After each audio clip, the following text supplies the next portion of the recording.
Good morning, student of class 6. Hope you are fine at home. Today I am going to start a new chapter of your science book. So kindly open your book, chapter number 7, Things Around Us. Chapter number 7, Things Around Us, on page number 76. You are knowing that all the living organisms, living things, non-living things are present around us. In this chapter, you will learn about characteristics of living and non-living things. Next, you will study about component of environment, abiotic and biotic components, habitats. ठीक है, उनके रहने का living style कैसा है, ये सब आप इसमें प्रेजेंट पढ़ेंगे, समझेंगे. Let's start introduction. Okay, in our environment we see both living and non living things. For example cat, dog, insect, worm, cow, goat, etc. All are living. ठीक है, ये सब जिंदी चीज़ें हैं. while soil, water, air are all non-living things. All living and non-living things are important to us in one way or another way. ठीक है, ये living things हैं और non-living things दोनों हमारी इस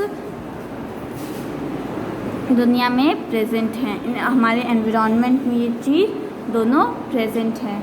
You must be wondering how a frog or a snake can be useful to man.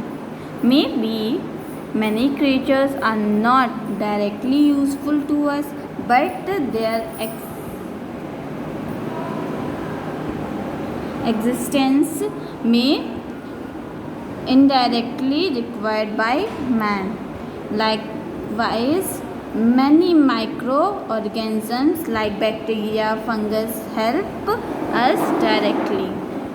Though plants and animals are also living things, we see many differences in their structure and function. If we simply look at a plant or a cat, we can easily note the difference in their structures. Living and non-living things also differ from each other in many other ways. We will learn about these difference in this chapter. आप लोग इस chapter में बहुत सारे difference देखोगे. यहाँ पे देखिए, ये इम्पॉर्टेंट थिंग्स हैं लिविंग की और ये इम्पॉर्टेंट थिंग्स हैं नॉन लिविंग थिंग्स की. ठीक है, ये कैरेक्टरिस्टिक्स हैं दोनों non living and living things की. Characteristic of living things and non living things. आप लोग जानते हो लिविंग थिंग्स क्या होते हैं. ठीक है, we live in a world surrounded by many living things. हम ऐसी दुनिया में रहते हैं जहाँ पे लिविंग थिंग्स रहती हैं, मौजूद हैं.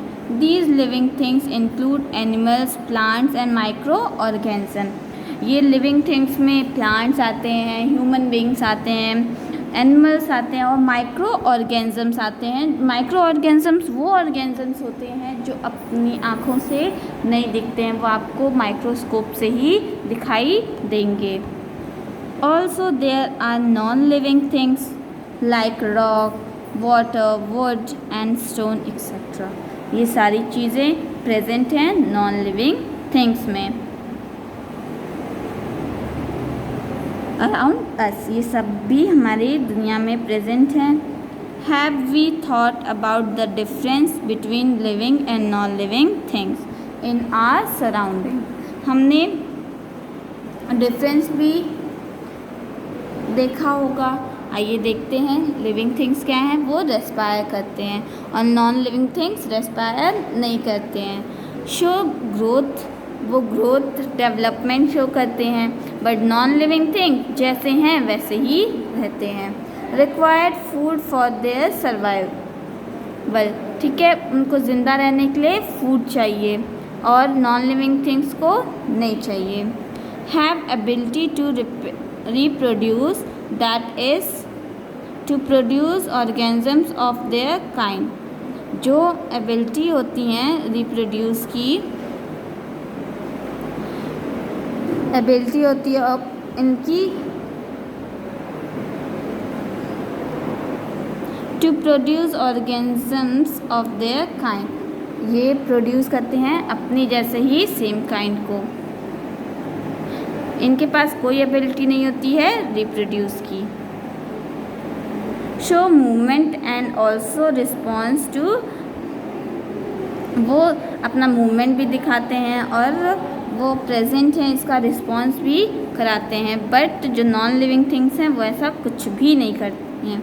Having ability to extract, that is to give out waste from their body, ये एक्सट्रैक्ट करती हैं उनकी कोई भी लिविंग थिंग्स हैं या कोई लिविंग ऑर्गेनिजम्स हैं, वो वेस्ट मटेरियल को बाहर निकालती हैं। बट जो नॉन लिविंग थिंग्स हैं वो ऐसा कुछ भी नहीं करती हैं।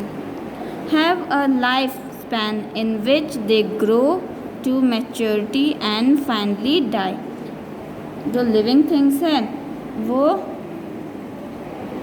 ग्रो करती है और एक टाइम के बाद फिर वो मर जाती है। बट जो नॉन लिविंग थिंग्स है do not have life span, उनके पास कोई लाइफ स्पैन नहीं होता, वो कभी भी टूट जाता है, कभी भी रिपेयर नहीं हो पाता।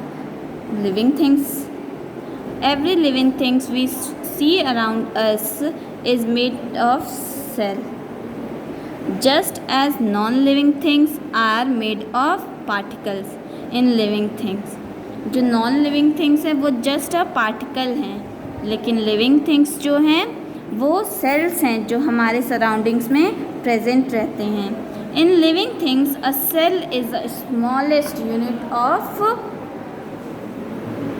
Life and is able to function independently, ठीक है, ये अपना फंक्शन खुद ही अपने से ही करते हैं, किसी पे भार नहीं बनते हैं।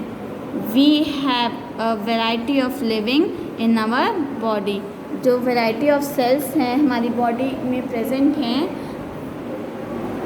अपना अपना काम करते हैं। आपको क्वेश्चन पूछ सकता है what is tissue? A group of similar kind of cells that perform a specific function in the body forms a tissue, ठीक है, जो ग्रुप ऑफ सिमिलर काइंड के सेल होते हैं वो परफॉर्म करते हैं specific function in the body, उनको क्या कहते हैं? Tissue. Likewise similar kinds of tissue grouped together to perform a specific function from an organ is called tissue. वो ग्रुप में प्रेजेंट होते हैं और एक फंक्शन स्पेसिफिक फंक्शन परफॉर्म करते हैं। Organs that interact with one another to perform a particular life process which is necessary for the survival of living beings in the body, like respiration, digestion, excretion and reproduction etc. forms the organ system। इनको क्या कहते हैं? Living organisms में कुछ ऐसे भी work होते हैं जो किए जाते हैं बॉडी के through, respiration, digestion, excretion and reproduction. और भी कुछ वर्क होते हैं बट उन्हें कहते हैं ऑर्गन सिस्टम। दस ये एक सीक्वेंस बनाते हैं, स्ट्रक्चरल ऑर्गेनिजम्स हैं कुछ लिविंग थिंग्स के, सेल्स, टिश्यू, ऑर्गन्स और organ system. Depending on the number of cell in the body we classify living things as unicellular and multi organism. कुछ ऐसे सेल्स होते हैं जो डिपेंड होते हैं दूसरे लिविंग ऑर्गेनिजम्स पे, उनको क्या कहते हैं, वेरीफाई करते हैं। हम लोग क्लासीफाई कैसे करेंगे, वो यूनिसेलुलर होते हैं, मतलब एक होते हैं, या तो बहुत सारे हो सकते हैं। Those organism which consist of only one cell are called unicellular organisms like amoeba and paramecium. Similarly, those organisms which consist of more than one cell are called multicellular organisms like human beings, cow, lion and plant like jasmine, banana, lily and lotus etc. ये multi organisms होते हैं। Respiration, जो हम सांस लेते हैं, oxygen inhale exhale करते हैं, उनको क्या कहते हैं, रेस्पिरेशन। आइए देखिए क्या होता है रेस्पिरेशन में। All the living things required oxygen for respiration. Animal breathe oxygen for respiration. This oxygen is then supplied to various part of the body where it is use to release energy from the food they eat. This process is called respiration. Thus, breathing is the first step in this process. Growth क्या है?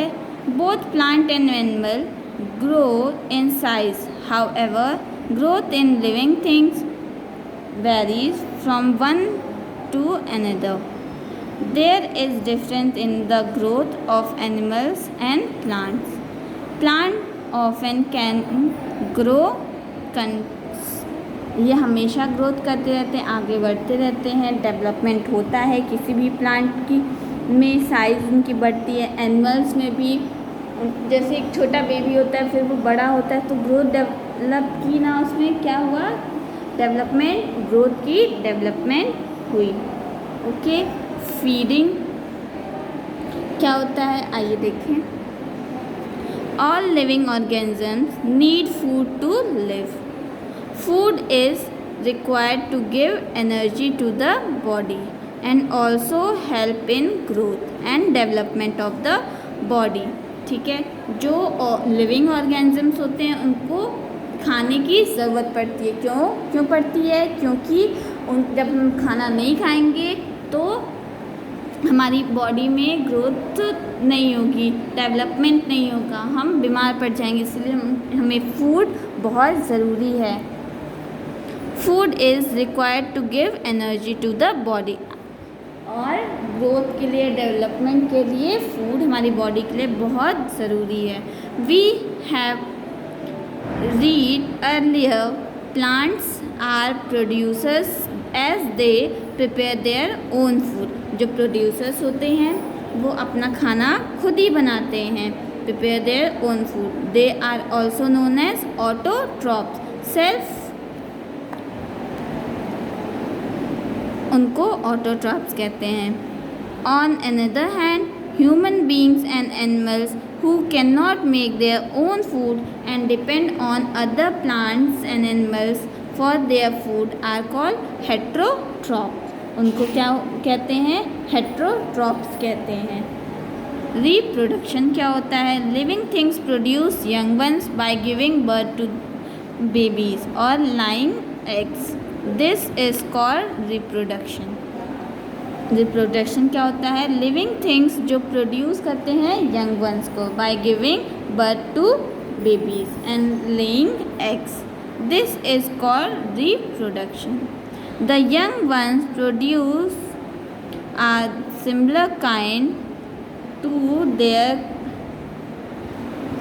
However, most plants reproduce by producing seeds.